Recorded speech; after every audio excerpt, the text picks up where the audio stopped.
Yeah, we were having a chat yesterday, and Yoni, Rabbi Katz, either way.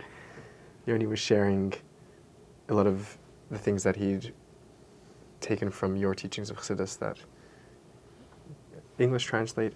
No, just go for it. That the Eibishter needs us, in fact. And I felt that some of the language there was creating a real dichotomy between us and Eibishter. And the way that I understand Chassidus, and I'd love to understand better, is that Chassidus works tirelessly to undermine that dichotomy between us and Eibishter. Explain. How is it a dichotomy and how do we fix it? Right. If it's a question of who needs who, right, then there's two different objects or two different subjects, and there's a question of what is the nature of their relationship between these two separate entities.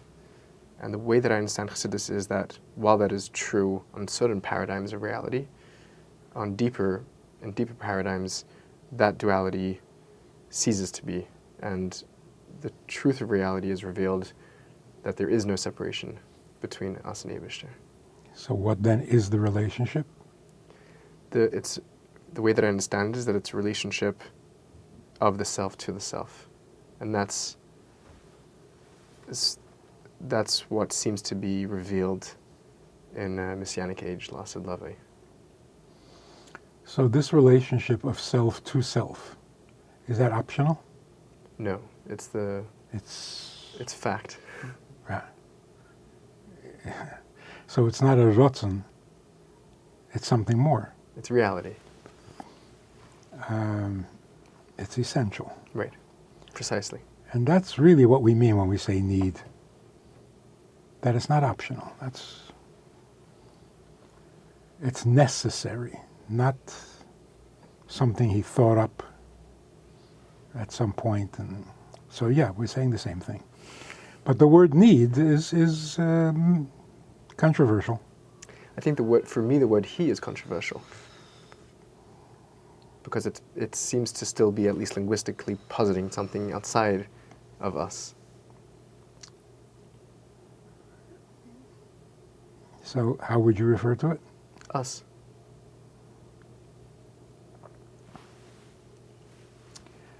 We are an us. Okay, a good way to say it? I think language inherently is dualistic, so trying to put it into language is problematic. But I think that Hebrew and the language of Tanakh and Chabad and Chassidus actively tries to find linguistic constructs that undermine that. So whether it's Eya, She'eya, or the Kevavke, those are all playing with the very structures of language and grammar to move us beyond the dichotomies of language.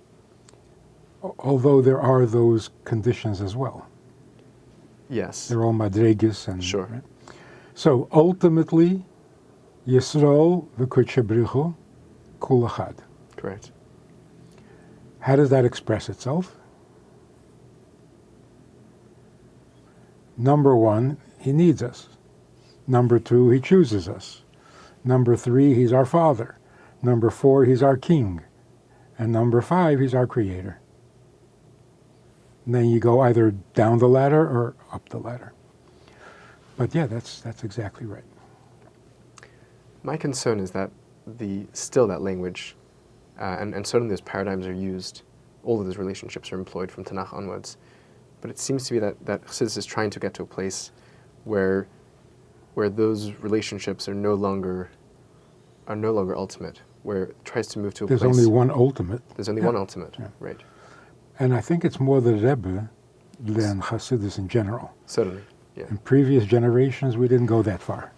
Yes. Although I don't think the Rebbe is making it up. I think that he's, working. Well, now that he said it, right now you find it everywhere. Yeah, certainly the Rebbe's emphasis on Teres Atzmos is really absolutely is really to a new degree. How do we? A few questions, and I'd love to hear Yoni your questions as well, because this is sort of an active conversation. It's a radical shift. It's a radical shift not only in theology and metaphysics and Judaism, and religion, a tone which you despise, but it's a shift in our cognition of reality itself, and in our functioning, and therefore in our ethics, and our everything. How do we? Maybe there's two questions. How do we? And please do add a question here if I'm missing something. How do we make sense of it? Because it's so paradoxical and counterintuitive, both from a physicalist, materialist reality that we're used to, and from religious, what we thought we were taught in Torah. So both conceptually, how do we make sense of it, and then what does it mean to put that into action? Well, there is that mimer from the Rashab where he says that it's all rooted in himself. And the reason he's saying it is because when you know who you're dealing with, it changes everything. Which is exactly what you're saying. It changes everything. It's not a detail. It revolutionizes everything. And that's the Deit HaShvi. It's not another step. It's a radical, right? How do you rationalize it?